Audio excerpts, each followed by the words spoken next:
औज़ुबिल्लाहिमिनश्शैतानिर्रजीम बिस्मिल्लाहिर्रहमानिर्रहीम। मैं हूँ राना शकील रहमान, FVN पर खुश आमदीद।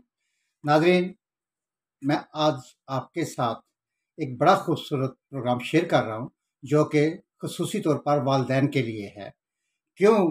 क्योंकि इस वक्त जो हम लोग देख रहे हैं, सबसे ज़्यादा बच्चों की जो तरबियत है उस पर बहुत असर पड़ रहा है। सोशल मीडिया देख लें, आप राह चलते हुए सड़कों पे देख लें, गली मोहल्लों में देख लें कि तरबियत का बहुत ज़्यादा फुकदान है।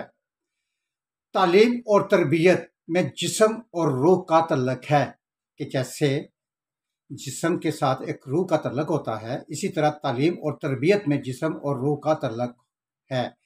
तालीम जिस्म होती है और तरबियत रूह होती है।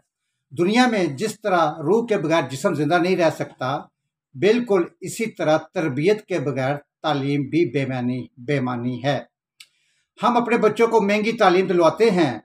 हमने महंगे स्कूल, महंगे ट्यूटर्स और महंगी किताबें फराहम करते हैं, लेकिन हम इनकी तरबियत का बंदोबस्त नहीं करते। हम इन्हें सच बोलने, अपनी नाकामी को तस्लीम करने, अपनी खामियों को समझने, इरादा करने, मुस्तकबिल की मनसूबाबंदी करने की तरबियत नहीं देते।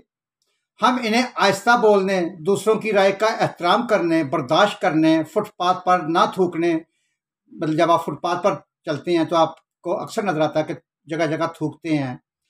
दूसरों को रास्ता देने, सुरख इशारे पर रुकने, सलाम में पहल करने, सच बोलने और तमाम लोगों को अपने बराबर समझने की ट्रेनिंग नहीं देते। एक दोस्त की जुबानी कि मैं अपने बेटे का रिजल्ट लेने गया, वो अपने बेटे का रिजल्ट देखकर मुतमिन था। बेटे का रिजल्ट के मज़ामीन वो 6 सब्जेक्ट में फेल था और वो अपने बेटे का रिजल्ट देखकर इंतहाई मुतमिन था। वो इसकी नाकामी पर मुस्कुरा रहा था। जब इससे पूछा गया कि यार आप अपने बच्चे के रिजल्ट पर दुखी क्यों नहीं हुए, तो पूछा कि आपका बेटा यार 6 सब्जेक्ट में कम पार्ट आ गए या फेल हो गया और आप इसके बावजूद आप मुस्कुरा रहे हैं। बेटा उसके साथ बैठा हुआ था। वो दोस्त पूछने लगा अपने बेटे से कि बेटा फेल क्यों हुए। बच्चे ने बड़े आराम से जवाब दिया और बड़े कॉन्फिडेंट से जवाब दिया कि पापा मैंने पढ़ाई नहीं की। बाप ने पूछा क्यों? बच्चे ने जवाब दिया पापा मैं वीडियो गेम खेलता रहा और फिल्में देखता रहा। इसने बेटे से पूछा अब आप क्या करोगे? बेटे ने जवाब दिया कि मैं 6 महीने तक कोई फिल्में नहीं देखूंगा, वीडियो गेम्स नहीं खेलूंगा और पढ़ाई पर तवज्जो दूंगा। बाप ने बच्चे से पूछा क्या आप टॉप कर लोगे? बेटे ने इनकार से सर हिला दिया और बोला नहीं, बहुत मुश्किल है, मैं 10 से 15 के दरमियान कोई पोजीशन ले लूंगा। बाप ने पूछा क्यों बेटा? बेटे ने जवाब दिया मेरे कॉन्सेप्ट क्लियर नहीं हैं, मुझे फिजिक्स, केमिस्ट्री और मैथ की समझ नहीं आती। बड़े कॉन्फिडेंस से बच्चे ने जवाब दिया। रट्टा लगाने से आपने मना किया हुआ है, चुनाचा पहली पोजीशन हासिल नहीं कर सकूंगा। बच्चे ने साफ गोई और सच से काम लिया। मैं बाप और बेटे की गुफ्तगू सुन रहा था।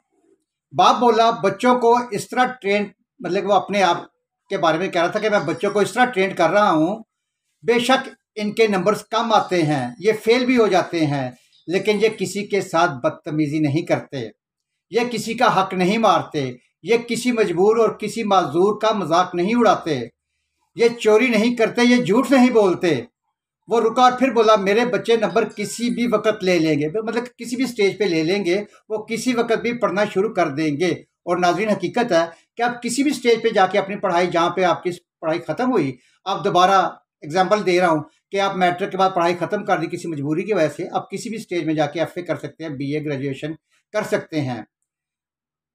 लेकिन अगर इनकी तरबियत का वक़्त गुजर गया, और हकीकत है कि अगर इनकी तरबियत का वक़्त गुजर गया, कि तरबियत एक एग्जाम्पल दे रहा हूँ कि 4-5 साल से बच्चे की तरबियत शुरू हो जाती है और वो 15 से 20 साल लगते हैं जब बच्चे की तरबियत परवान चढ़ती है। वो फिर जब आप जिस तरह की तरबियत करेंगे, वो फिर तरबियत जो है वो ऐसा ऐसा बच्चे की आदत और फिर बाद में फितरत बन जाती है।